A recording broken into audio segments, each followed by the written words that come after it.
ہم وہی کہیں گے جو ہمارا دین ہم کو بتاتا ہے.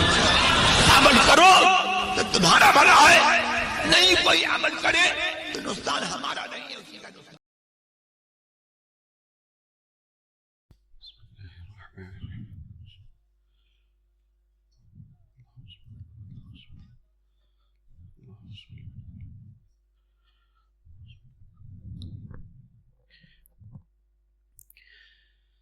بسم اللہ الرحمن الرحیم نحمده ونصلي ونسلم على رسوله الكريم اما بعد فاعوذ باللہ من الشیطان الرجیم بسم اللہ الرحمن الرحیم ان الذين آمنوا وعملوا الصالحات سيجعل لهم الرحمن ودا صدق اللہ العظیم وبلغنا رسوله النبی الکریم ونحن على ذلك لمن الشاہدین والشاکرین والحمد للہ رب العالمین. بارگاہ رسالت مآب صلی اللہ علیہ وسلم میں بلند آواز سے درود و سلام کا نذرانہ پیش کر لیں. اللہم صلی علی سیدنا و مولانا محمد معدن الجود والکرم وآلہ الکرام وابنہ الکریم وبارک وسلم صلاۃ و سلاما علیک یا رسول اللہ صلی اللہ تعالی علیہ وسلم. نبی اور آل نبی کی بارگاہ میں حصول برکت کے لیے ایک مرتبہ اور پڑھ لیں. صلی اللہ علی النبی الامی وآلہ صلی اللہ علیہ وسلم صلاۃ و سلاما علیک یا رسول اللہ صلی اللہ تعالی علیہ وسلم. السلام علیکم ورحمۃ اللہ وبرکاتہ. غوث اعظم بمن بے سر و ساما مدد قبلہ دین مدد کعبہ ایما مدد امداد کن از بند غم آزاد کن در دین و دنیا شاد کن یا غوث اعظم دستگیر. آج ایک بہت ہی اہم عنوان لے کر آپ کے سامنے حاضر ہیں.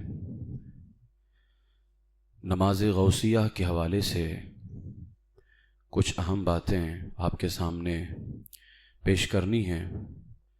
بہت سارے حضرات نے شاید نام ہی پہلی مرتبہ سنا ہو کہ یہ کون سی نماز ہے جس میں لفظ غوثیہ آ رہا ہے. یہ وہ نماز ہے جس کا طریقہ حضرت سرکار غوث اعظم رضی اللہ تعالیٰ نے بیان فرمایا ہے. باقی نماز اللہ ہی کی ہے اور ہرگز غوث اعظم کی نماز نہیں ہے، اور جو غوث اعظم کی نماز پڑھے وہ مشرک و کافر بھی ہے.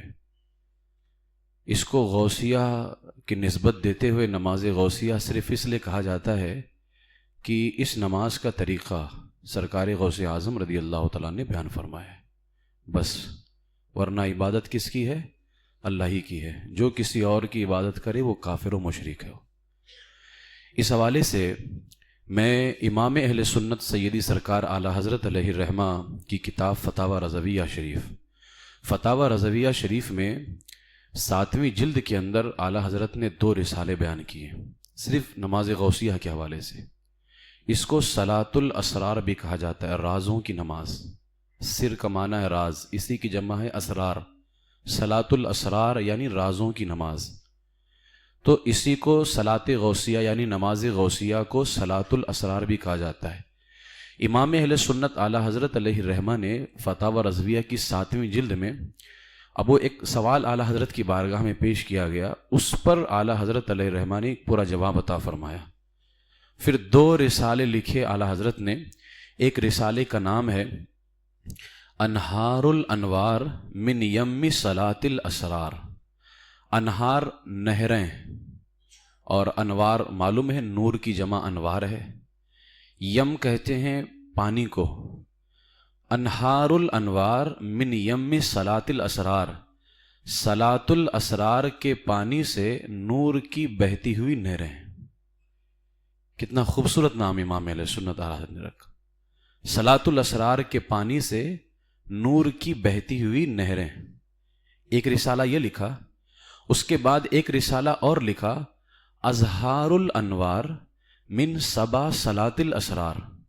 ازہار کہتے ہیں وہ کھلتے ہوئے پھول کو، اس کو کہتے ہیں ازہار.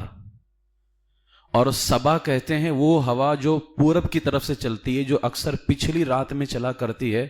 جو حضرات گاؤں وغیرہ کے علاقے میں ہوتے ہیں، وہ فجر سے پہلے ایک بہت ہی پاکیزہ ہوا محسوس کرتے ہیں جو پورب کی طرف سے چلتی ہے، اس کو نسیم صبا بھی کہتے ہیں۔ ازہار الانوار من صبا صلاۃ الاسرار، صلاۃ الاسرار کی پاکیزہ ہوا سے کھلتے ہوئے روشن پھول۔ یہ دو رسالے، انہار الانوار من یم صلاۃ الاسرار، دوسرا رسالہ ازہار الانوار من صبا صلاۃ الاسرار، یہ دو رسالے امام اہل سنت اعلی حضرت علیہ الرحمہ نے لکھے۔ اب صلاۃ غوثیہ کیا ہے، نماز غوثیہ کیا ہے؟ تو یاد رکھ لیں، حاجات کو اللہ سے پورا کروانا، اس معاملے میں ہر بندہ کس کا محتاج ہے؟ اللہ ہی کا محتاج ہے۔ حاجتیں کون پوری کرتا ہے؟ اللہ تبارک و تعالی۔ حقیقی طور پر، ذاتی طور پر اللہ کے علاوہ حاجتیں کوئی پوری نہیں کر سکتا ہے، ذاتی طور پر۔ یعنی اپنے سے جو کسی کی ضرورت پوری کرے وہ صرف اور صرف کون ہے؟ اللہ تبارک و تعالی۔ مگر اللہ تبارک و تعالی انبیاء کرام اور اولیاء کرام کو خصوصی طور پر اپنی مدد کا، یعنی اپنی طرف سے وہ ان کو مدد کرنے کا اپنی ذات کا مظہر بنا دیتا ہے، وہ کہ میرے بندو تم بھی مدد کرو۔ اور اس معاملے میں اللہ کو کوئی روک نہیں سکتا ہے کہ تو نے ڈائریکٹ کیوں مدد ہماری نہیں کی، تو نے کسی اور کو مددگار کیوں بنایا۔ اس معاملے میں اللہ کو کوئی روک نہیں سکتا ہے، کیونکہ اللہ جو کرے کوئی اس سے پوچھ نہیں سکتا ہے۔ بدر کے میدان میں جو وہابی دیابنا آج یہ کہتے ہیں اللہ کے علاوہ کوئی مدد نہیں کر سکتا ہے، اور اگر کسی اور کو تم نے مددگار مانا تو تم مشرک ہو جاؤ گے، مجھے بتاؤ، اگر بندہ مشرک ہو غوث اعظم کو مددگار ماننے سے، یا بندہ مشرک ہو جائے حضور کو مددگار ماننے سے، کیونکہ یہ دونوں خدا نہیں، تو فرشتے بھی تو خدا نہیں ہیں۔ اگر فرشتے مددگار ہوں گے تو بھی تو مشرک بندہ بن جائے گا۔ کیا یہ وہابی دیابنا وہ قرآن کی آیت نہیں پڑھتے ہیں جس میں اللہ تبارک و تعالیٰ نے ارشاد فرمایا کہ میں نے بدر کے میدان میں 5000 فرشتوں کو بھیج کر کے صحابہ کی مدد فرمائی ہے؟ تو وہ 5000 جو فرشتے آئے تھے وہ صحابہ کے مددگار بن کر کے آئے تھے۔ تو کوئی نہیں کہہ سکتا کہ تو نے بدر کے میدان میں 5000 فرشتوں کو کیوں بھیجا، تو نے ڈائریکٹ مدد کیوں نہیں کی ہے؟ اللہ تبارک و تعالی ہی ہماری جانیں نکالتا ہے، اللہ یتوفی الانفس، اللہ ہی جانیں نکالتا ہے، لیکن جان نکال کون رہا ہے؟ حضرت اسرائیل علیہ السلام۔ اور اس کا بھی ذکر قرآن میں، قل یتوفاکم ملک الموت الذی اکل بکم، محبوب تم کہہ دو کہ تمہاری روحیں ملک الموت نکالتا ہے، فرشتہ جو موت کا فرشتہ ہے اسرائیل علیہ السلام، یہ نکالتے ہیں۔ تو دیکھو قرآن میں ہی ہے، اللہ فرماتا ہے اللہ جان نکالتا ہے، دوسری آیت میں ہے کہ ملک الموت جان نکالتے ہیں۔ تو کیا پتا چلا؟ جان حقیقت میں نکالنے والا اللہ ہی ہے۔ اسرائیل تو تب نکالتے ہیں جب اللہ انہیں حکم عطا فرماتا ہے، جب اللہ انہیں حکم عطا فرماتا ہے۔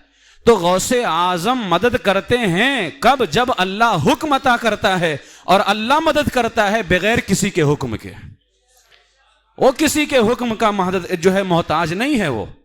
لہذا حاجات پورا کروانا یہ ہر بندہ اس کا محتاج ہے، کس کا؟ اللہ تبارک و تعالیٰ کا۔ اب حاجات پورا کروانے کے لیے غوث اعظم نے ایک ترکیب لکھی اور اسے پھر بزرگوں نے بیان فرمایا، اور وہ ترکیب کیا ہے؟ وہ ترکیب امام اہل سنت اعلی حضرت علیہ رحمہ نے فتاوی رضویہ شریف کی 7ویں جلد میں صفحہ 571 72 73 پر، اور یہ جو ترکیب ہے اس کو اعلی حضرت نے 9 اکابر، بڑے بڑے اکابر علماء سے، بزرگان دین سے بیان کیا، جنہوں نے اپنے اپنے دور میں باقاعدہ اس نماز کو بیان کیا، اور باقاعدہ انہوں نے جیسے حدیث کی اجازت لیتے ہیں اور فقہ کی اجازت لیتے ہیں، جیسے عام طور سے ہمارے ہاں پیری مریدی کی اجازت ہوتی ہے، اسی طرح سے نماز غوثیہ کی اجازت لی جاتی تھی۔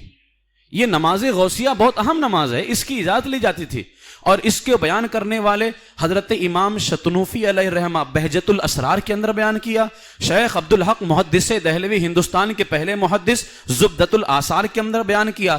اسی طریقے سے حضرت امام عبداللہ یافعی نے خلاصۃ المفاخر فی اختصاری مناقب شیخ عبد القادر کے اندر بیان کیا، اور حضرت ملا علی قاری نے نزہۃ الخاطر کے اندر بیان کیا۔ اس کے علاوہ حضرت شاہ حمزہ عینی مارہرہ شریف کے عظیم بزرگ، انہوں نے بیان کیا۔ اس کے علاوہ دیگر اکابر علماء سے اعلیٰ حضرت علیہ الرحمہ نے اس کو بیان فرمایا۔ مولانا شیخ وجیہ الدین، حضرت شیخ غوث گوالیاری رحمۃ اللہ تعالی علیہم، ان تمام اکابر سے بیان فرمایا، اور پھر اخیر میں فرمایا کہ یہ وہ نماز ہے جسے خود غوث اعظم رضی اللہ تعالیٰ نے بیان فرمایا ہے، اس کا طریقہ بتایا ہے۔ اور غوث اعظم کیا ارشاد فرماتے ہیں، میرے ارشاد کو خلاف بتانا، یعنی اگر میری باتوں کو کسی نے غلط بتائی تو تمہارے دین کے لیے زہر قاتل ہے، اور تمہاری دنیا اور آخرت دونوں کی بربادی ہے اگر تم نے میری باتوں کو غلط بتایا تو، کیونکہ میں کوئی بھی بات اپنے سے نہیں کہتا، میں وہی کہتا ہوں جو میرے نانا جان کی خوشی ہوتی ہے، اور میرے نانا جان کی شان یہ ہے کہ وہ وہی کہتے ہیں، وما ينطق عن الهوى، میرے نانا جان اپنے سے کچھ نہیں کہتے، جو اللہ چاہتا ہے وہی نانا جان کہتے ہیں۔ لہٰذا یہ غوث اعظم رضی اللہ تعالیٰ نے طریقہ بتایا۔ اب وہ نماز کیا ہے؟ وہ نماز میں مختصراً آپ کے سامنے پیش کرتا ہوں، پھر آخر میں انشاءاللہ تعالیٰ اس کا طریقہ میں آپ کے سامنے بتا دوں گا۔ حضرت سرکار غوث اعظم رضی اللہ تعالیٰ نے بیان فرمایا، من صلی رکعتین، دیکھیے گا اور یاد رکھیے کہ کتنی کتنی چیزوں کی پابندی کرنی۔ من صلی رکعتین، جس نے 2 رکعت نماز ادا کی، یہ نفل ہے، نہ قرآن میں ہے نہ حدیث میں ہے، نہ یہ فرض ہے نہ واجب ہے، ایک نفل ہے۔ بندہ نفل عبادت کرتا ہے، نہ کرے تو پکڑ ہے، کرے تو ثواب ہے۔ نماز غوثیہ نہ پڑھے تو پکڑ نہیں، اور پڑھ لے تو اللہ کی بارگاہ سے انعام کی برسات ہے۔ من صلی رکعتین، جس نے 2 رکعت نماز ادا کی، کب؟ بعد المغرب، دوسری کنڈیشن ہو گئی، پہلی کنڈیشن 2 رکعت، دوسری بعد المغرب، مغرب کے بعد، تیسری یقرؤ فی کل رکعت بعد الفاتحہ سورۃ الاخلاص 11 مرہ، سورہ فاتحہ تو پڑھنی ہے، اس کے بعد میں 11 مرتبہ سورہ اخلاص پڑھنا ہے، قل هو اللہ احد۔ 3 کنڈیشن ہو گئی۔ اس کے بعد میں بیان فرمایا، قال، جب نماز پڑھ لے، اچھا مجھے بتاؤ یہ نماز غوثیہ ہے، اب مجھے بتاؤ اس میں کیا کہیں نیت کی میں نے 2 رکعت نفل نماز اللہ ہی کے لیے تو بول رہا ہے، نیت کی میں نے 2 رکعت نماز غوث الاعظم کے لیے بول رہا ہے، تو یہ حرام کیسے ہوا؟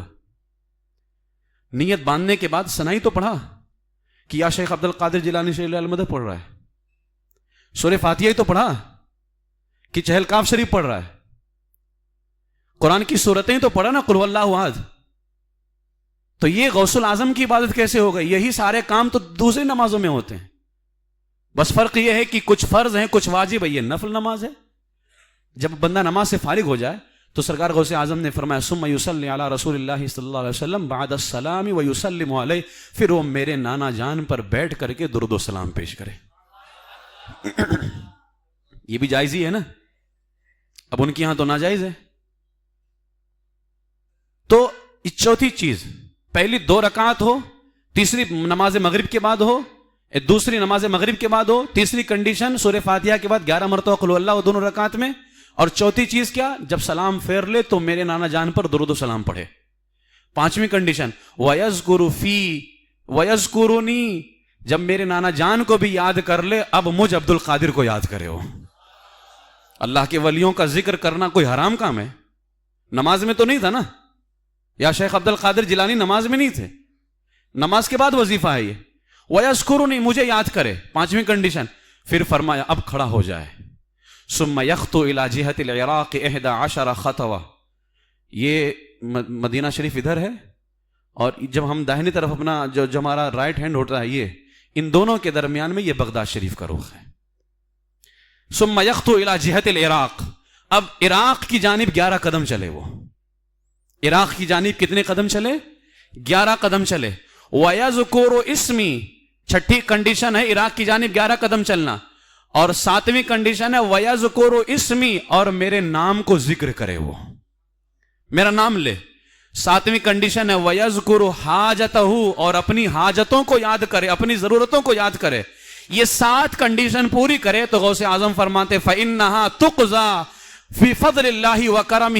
اب یہ 7 کنڈیشن پوری کرنے والا غوث اعظم فرماتے ہیں اللہ اپنے فضل و کرم سے اس کی حاجتوں کو پوری فرما دے گا. اب بتائیں یہاں پر یہ توحید نہیں تو اور کیا ہے؟ سرکار غوث اعظم رضی اللہ تعالیٰ عنہ اگر چاہتے تو اللہ نے انہیں یہ اختیار دیا ہے, آپ خود فرما دیتے میں اس کی حاجتیں پوری کر دوں گا, جبکہ اللہ نے انہیں حاجتیں پوری کرنے والا بنایا ہے. لیکن فرماتے ہیں جو یہ 7 کام کرے اللہ اپنے فضل و کرم سے اس کی حاجتیں پوری فرما دے گا. تو یہ نماز غوث اعظم نے اپنے لیے بیان نہیں کی ہے کہ میری نماز پڑھنا یا میری عبادت کرنی ہے, صاف لفظوں میں فرمایا کہ اس طرح سے عبادت کرو, کیونکہ سرکار غوث اعظم اللہ سے بڑے قریب ہیں. اللہ کے انعام و اکرام کی بارش کیسے ہوگی یہ ان سے بہتر کون جان سکتا ہے. جب انہوں نے یہ 2 رکعت نماز ادا کی اللہ نے ان پر بے پناہ فضل کیا, چاہا کہ جس نماز کی بنیاد پر مجھ پر اللہ نے بے پناہ کرم کیا ہے تو چاہتا ہوں میرے غلاموں کو بھی یہ نماز بتا دوں, نفل نماز ہے, کوئی فرض واجب تو ہے نہیں, اگر وہ پڑھ لیں گے تو میرے غلاموں پر بھی اللہ کے فضل و کرم کی بارش ہو جائے گی. لہٰذا یہ نماز غوثیہ ہے. ٹھیک ہے, یہ ایک نفلی عبادت ہے. اب یہاں پر میں ایک بہت اہم چند باتیں پیش کرنا چاہوں گا. لوگ کہتے ہیں یہ 2 رکعت نماز کہاں سے آ گئی, نماز غوثیہ. تو میں پوچھنا چاہتا ہوں کچھ نمازیں ایسی, دیکھو یہ نفل ہے, پہلے ہی میں نے بتایا نہ یہ فرض ہے نہ واجب ہے کہ نہ پڑھے تو گنہگار ہے بندہ. نفل ہے, پڑھو گے تو ثواب ہے, اللہ کے انعام و اکرام کی بارش ہوگی, نہیں پڑھو گے تو کوئی گنہگار بھی نہیں ہوگے آپ. اب ذرا دیکھتے ہیں بخاری شریف کے اندر 3045 نمبر ایک حدیث ہے بخاری کی, حضرت خبیب کا واقعہ بیان ہے, صحابی رسول. ان کو مکہ والوں نے گرفتار کر لیا. اب وہ پورا واقعہ بیان نہیں کرتا. جب ان کو پھانسی پر لٹکانے لگے انہوں نے کہا 2 رکعت نماز پڑھنا چاہتا ہوں. کس قرآن کی کس آیت میں ہے اذا قتلتم فی سبیل اللہ صلوا رکعتین, جب تمہیں اللہ کی راہ میں قتل کیا جائے تو 2 رکعت نماز پڑھو؟ کہیں قرآن میں نہیں ہے, کہیں حدیث میں نہیں ہے. حضرت خبیب نے کیوں 2 رکعت نماز ادا کرنے کا آپ نے جو ہے نا آپ نے مہلت مانگی 2 رکعت نماز ادا کرنے کی, مجھے 2 رکعت پڑھنے دو. خیر حضرت خبیب 2 رکعت نماز ادا کرتے ہیں.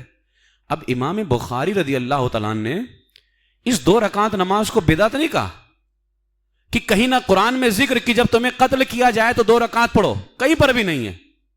بھائی آج مسلمانوں پر بھی ظلم و ستم ہو رہے ہیں, تو کیا کوئی یہ کہے کہ اس وقت واجب ہے اس کے اوپر کہ مجھے ابھی مت مارو, پہلے 2 رکعت پڑھنے دو؟ نہ قرآن میں ہے نہ حدیث میں, لیکن حضرت خبیب صحابی رسول نے ادا فرمائی 2 رکعت نماز. امام بخاری نے اس کو فرمایا فکان خبیب هو سن الرکعتین لکل امرئ مسلما قتل صبرا. فرماتے ہیں حضرت خبیب نے 2 رکعت نماز ادا کر کے ہر اس مسلمان کے لیے جس کو شہید کیا جائے سنت قرار دے دیا ہے, سنت قرار دے دیا. اب بتاؤ نہ اس 2 رکعت نماز کا ذکر کہیں قرآن میں ہے نہ حدیث میں کہ جب تمہیں قتل کیا جائے تو 2 رکعت نماز ادا کرو, لیکن حضرت خبیب نے ادا فرمائی. اور اس کو بیان کس نے کیا؟ امام بخاری نے.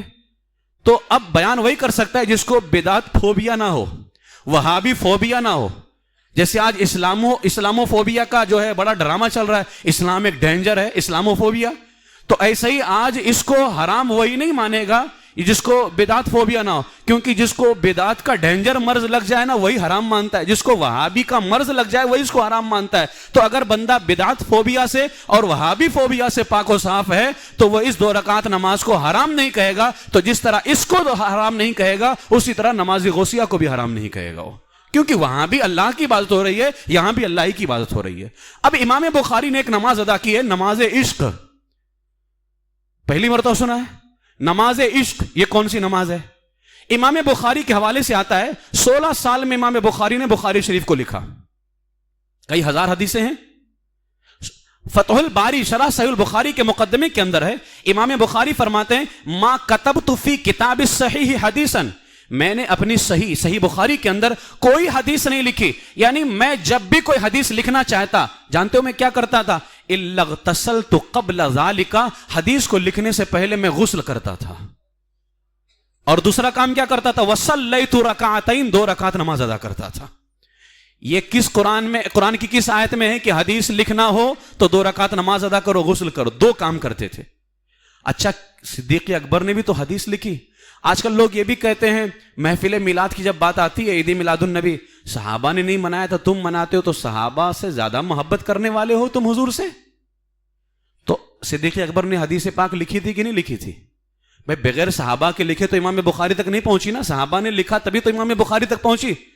یہ وہابی مر جائیں گے لیکن نہیں بتا سکتے کسی صحابی نے حدیث لکھی ہو اور غسل کیا ہو اور 2 رکعت نماز ادا کی ہو، نہیں بتا سکتے ہیں. پھر امام بخاری کیا صحابہ سے زیادہ محبت کرنے والے تھے حضور سے؟ ہرگز نہیں. صحابہ کے درجے کو کوئی پہنچ ہی نہیں سکتا ہے. پھر امام بخاری نے کیوں یہاں پر نماز عشق ادا کر کے بتایا؟ امام بخاری رضی اللہ تعالیٰ نے گویا بتا دیا کہ قرآن پاک میں اللہ ارشاد فرماتا ہے تُعَزِّرُوهُ وَتُوَقِّرُوهُ، اے بندو میرے محبوب کی تعظیم کرو، توقیر کرو. تو امام بخاری نے حدیث لکھنے سے پہلے نماز عشق ادا کی، غسل کیا، 2 رکعت نماز ادا کی، اور بتایا کہ یہ جس کا فرمان لکھنے جا رہا ہوں یہ کسی معمولی ذات کا فرمان نہیں ہے، اللہ کے محبوب کا فرمان ہے یہ. اب بتاؤ اس 2 رکعت نماز کا ذکر کہاں ہے؟ کہیں نہیں ہے. ٹھیک ہے، تو نماز عشق ہے یہ کہ بندہ جب کوئی حدیث لکھنا چاہے تو 2 رکعت نماز ادا کرے. تو وہاں پر بھی اللہ ہی کی عبادت ہو رہی تھی. تو صلاۃ غوثیہ، نماز غوثیہ میں بھی کس کی عبادت ہو رہی ہے؟ اللہ ہی کی عبادت ہو رہی ہے. اب یہ میں نے 2 چیزیں آپ کے سامنے پیش کر دی. اس کے بعد اعلیٰ حضرت علیہ رحمت و رضوان یہ سب بیان کرنے کے بعد میں اسی جلد میں صفحہ 581 پر فرماتے ہیں اور اس نماز کو قرآن و حدیث کے خلاف بتانا محض بہتان و افتراء. ہرگز قرآن و حدیث میں کہیں اس کی ممانعت نہیں، کہیں اس کو منع نہیں کیا گیا ہے. مخالف کوئی آیت یا حدیث اپنے دعوے میں پیش نہ کر سکا، ہر جگہ صرف زبانی دعوے سے کام لیا. مگر یہ وہی جہالت قبیحہ و صفاحت فضیحہ ہے جس میں فرقہ جدیدہ و طائفہ حادثہ قدیم سے مبتلا، یعنی یہ وہابیوں نزدیوں کی پرانی عادت ہے کہ قرآن و حدیث میں جس کا ذکر نہیں وہ منع ہے. یہ وہابیوں کو بیماری لگی ہوئی ہے. کون سی بیماری؟ قرآن و حدیث میں اگر ذکر نہیں ہے تو وہ منع ہے. یہ انہیں بیماری لگی ہوئی ہے. اب یہاں پر تو بڑی باتیں ہیں لیکن یاد رکھ لیں وہابیوں کو بیماری یہ لگی ہے کہ قرآن و حدیث میں اگر ذکر نہیں ہے تو وہ چیز منع ہے، جبکہ ایسا نہیں ہے. اصول کیا ہے؟ قرآن میں 2 چیزیں ہیں، ایک امر ہے، ایک نہی ہے. اللہ نے جن چیزوں کا حکم دیا وہ حلال ہے، جن چیزوں کا منع کیا وہ حرام ہے. حلال و حرام کے درمیان کچھ چیزیں ہیں جن کے بارے میں اللہ نے سکوت فرمایا، کچھ نہیں فرمایا. وہ معاف ہے. وہ کیا ہے؟ معاف ہے. وہ اب اس حوالے سے میں 1-2 حدیثیں پیش کرتا ہوں. میرے آقا حضور علیہ الصلوۃ والسلام کے صحابی حضرت سلمان فارسی رضی اللہ تعالیٰ عنہ، اور یہ حدیث جو ہے جامع ترمذی کی حدیث نمبر جو ہے یہ 1726 نمبر حدیث پاک ہے. میں بتانا یہ چاہتا کہ کچھ چیزیں ہیں کہ وہ نہ تو انہیں حلال کیا گیا، یعنی نہ ان کا حکم دیا گیا ہے قرآن و حدیث میں، اور نہ منع کیا گیا ہے، لیکن وہ چیزیں کیا ہیں؟ جائز ہیں. نہ حکم دیا گیا ہے، بھئی نماز غوثیہ کا قرآن میں کہیں حکم نہیں آیا ہے لیکن نماز کا حکم آیا ہے. حدیث پاک میں کہیں نماز غوثیہ کے نام سے حکم نہیں آیا ہے لیکن نفل نمازوں کا ذکر آیا ہے کہ اللہ فرماتا ہے میرا بندہ نفل نمازوں کے ذریعے سے میرے سے قریب ہوتا ہے. وہ تو یہ صلاۃ غوثیہ بھی نفل نماز ہے. تو اب حدیث پاک کے اندر ایک حدیث ہے جامع ترمذی کی حدیث نمبر 1726 ہے. حضرت سلمان فارسی فرماتے ہیں کہ حضور کی بارگاہ میں پوچھا گیا عن السمن والجبن والفرا، پنیر اور پوستین، گھی اور پوستین کے بارے میں. فرا کہتے ہیں چمڑے کے لباس، ان کو پہننے کے بارے میں پوچھا گیا. میرے آقا علیہ السلام سے پوچھا گیا تو میرے آقا علیہ الصلوۃ والسلام نے کیا ارشاد فرمایا؟ الحلال ما احل اللہ فی کتابی، وہ حلال ہے جس کو اللہ نے اپنی کتاب میں حلال فرمایا. والحرام ما حرم اللہ فی کتابی، اور وہ حرام ہے جسے اللہ نے اپنی کتاب میں حرام فرمایا. 2 چیزیں ہو گئیں. اور فرمایا ما سکت فہو مما عفا عنہ، اور جس سے اللہ نے سکوت فرمایا یعنی نہ حکم دیا نہ منع کیا، میرے آقا فرماتے ہیں اسے اللہ نے جائز رکھا ہوا ہے، اسے اللہ نے جائز رکھا ہوا ہے. لیکن وہابیوں کے یہاں اصول ہے کہ جو قرآن و حدیث میں نہ ہو وہ حرام ہے. جبکہ حضور کیا فرماتے ہیں؟ اللہ نے جو چیزیں حلال تھیں قرآن میں بیان کر دیا، جو چیزیں حرام تھیں اسے بھی بیان کر دیا، لیکن کچھ چیزوں کے حوالے سے اللہ نے سکوت فرمایا، کچھ نہیں کہا. فہو مما عفا عنہ، وہ چیز جائز ہے. اب مجھے بتاؤ نماز غوثیہ کا اگر قرآن میں حکم نہیں ہے تو حرام بھی تو نہیں لکھا ہوا ہے، حرام بھی تو نہیں لکھا ہے نا. اور حضور کیا فرماتے؟ جو حلال تھا اسے بیان کر دیا، جو حرام تھا اسے بیان کر دیا. اور کچھ چیزوں کے بارے میں اللہ نے کچھ نہیں کہا، وہ چیزیں کیا ہیں؟ جائز ہیں. تو نماز غوثیہ کو نہ کہیں اللہ نے حرام کہا. اگر ذکر نہیں ملتا ہے, جیسے وہابی حملہ کرتے ہیں کہ کہاں ہے لکھاؤ, کہاں لکھا ہے دکھاؤ, تو اگر لکھا نہیں ہے تو منع بھی تو نہیں لکھا ہوا ہے, منع بھی تو نہیں لکھا ہوا ہے. اور جو چیز نہ لکھی ہو نہ منع لکھی ہوئی ہو, اللہ کے رسول نے اس کے بارے میں کیا فرمایا, وہ چیز جائز ہے. وہ اسی طریقے سے ایک حدیث پاک میرے آقا علیہ الصلوۃ والسلام نے اور بیان فرمایا, اس کو سنن دارقطنی کے اندر بیان کیا گیا. میرے آقا فرماتے ان اللہ تعالی فرض فرائض فلا تضيعوها وحرم حرمات فلا تنتهكوها وحد حدودا فلا تعتدوها وسكت عن اشیاء من غیر نسیان فلا تبحثوا عنها. بے شک اللہ نے کچھ باتیں فرض کی, یہ دارقطنی کی حدیث نمبر 4350 ہے.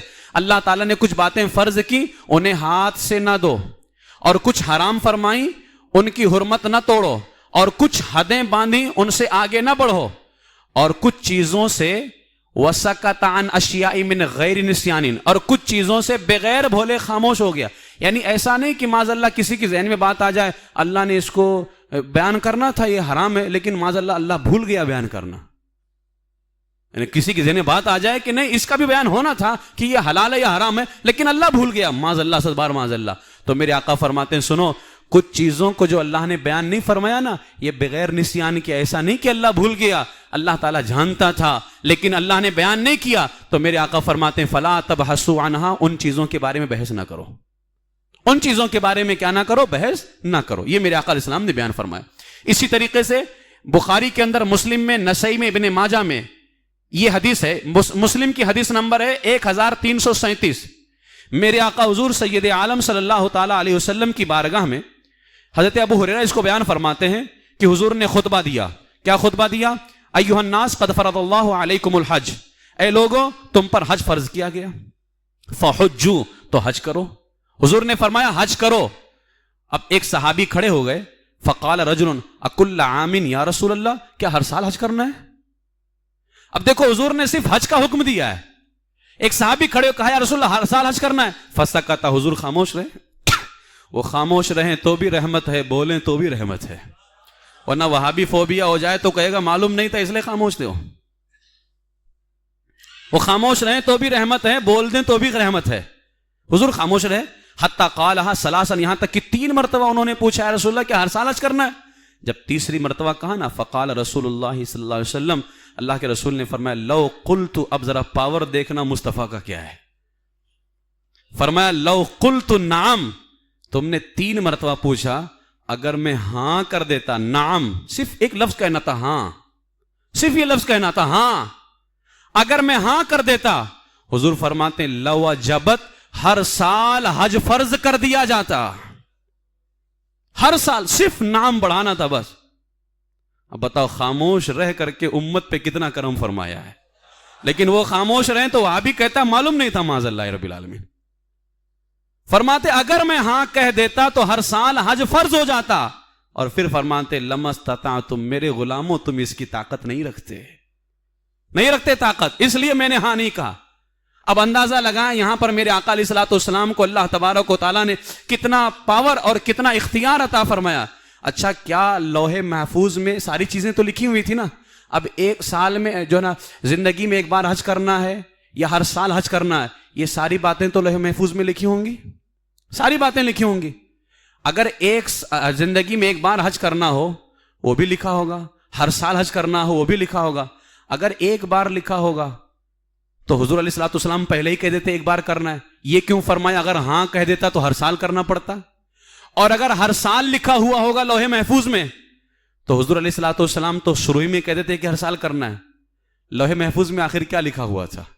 گویا لوح محفوظ میں لکھا ہوا تھا محبوب مرضی تمہاری ہے, مرضی تمہاری ہے, خدا کی رضا چاہتے ہیں دو عالم, خدا چاہتا ہے رضائے محمد صلی اللہ علیہ وسلم, مرضی تمہاری ہے, میں نے حج فرض کر دیا, اب تم چاہو تو ایک زندگی میں ایک بار فرض کر دو, چاہو تو ہر سال فرض کر دو, مرضی تمہاری ہے, بس تمہاری مرضی ہے. لہٰذا اسی لیے اللہ فرماتے نا وہ زبان جس کو سب کن کی کنجی کہیں, اس کی نافذ حکومت پہ لاکھوں سلام. فرض کو, حج کو فرض اللہ نے کیا ہے, لیکن محبوب مرضی تمہاری چلے گی, چاہو تو زندگی میں ایک بار فرض کر دو, چاہو تو جو ہے نا ہر سال فرض کر دو. یہ میرے آقا علیہ الصلوۃ والسلام نے بیان فرمایا. اب یہاں پر یہ حدیث تو کافی طویل ہے, میں کچھ باتیں اور انشاءاللہ تبارک و تعالی اب میں اس کے دوسرے ہی حصے کے اندر, کیونکہ یہ بیان ابھی مکمل نہیں ہے نماز غوثیہ کے حوالے سے, صرف جو ہے نا آپ اس کا طریقہ سماعت فرما لیں. اور آج اس عنوان کو اپنانے کا مقصد ہی یہی تھا, کیونکہ اس کے لیے ایک بہت ہی طویل جو ہے نا وقت چاہیے اس کو بیان کرنے کے لیے. انشاءاللہ تبارک و تعالی میں اس پر اور بھی بہت ساری باتیں آگے پیش کروں گا, اور اتنا لطف آئے گا. کہتے ہیں نا صحیح اعلیٰ حضرت نے نام رکھا ہے نماز غوثیہ کے پانی سے نور کی بہتی ہوئی نہریں. تو ظاہر سی بات ہے جب نہریں بہتی ہیں تو لطف بھی آتا ہے, اور پھر نماز غوثیہ کی پاکیزہ ہوا سے کھلتے ہوئے روشن پھول, جب پھول کھلتے ہیں تو دماغ معطر بھی ہوتا ہے. لیکن افسوس یہ ہے کہ یہ نہر جس کے پاس ہو وہی خوشبو محسوس کرتا ہے, وہی ہر چیز محسوس کرتا ہے, اور جنہیں وہابی فوبیا یا بدعت فوبیا کا مرض لاحق ہو گیا ہو تو وہاں حال کیا ہے؟ فی قلوبہم مرض فزادہم اللہ مرضا, ان کے دلوں میں مرض ہے, اللہ تعالیٰ اور مرض ان کا بڑھائے.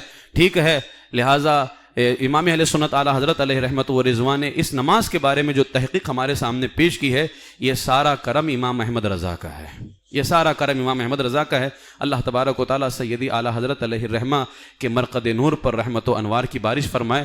اب آپ کو کیا کرنا ہے؟ اصل میں آج اس عنوان کو اپنانے کا مقصد یہ تھا کہ جو ہے آج 8ویں تاریخ ہے جمادی الاولیٰ کی, اور رات میں 9 لگ جائے گی, کل رات میں 10ویں لگے گی, اتوار کے دن رات میں کون سی لگے گی؟ 11ویں. اور ہم کو 11ویں بڑی عزیز ہے, کیونکہ 11ویں اور 12ویں اللہ کو ہی پسند ہے تو ہمیں بھی پسند ہے.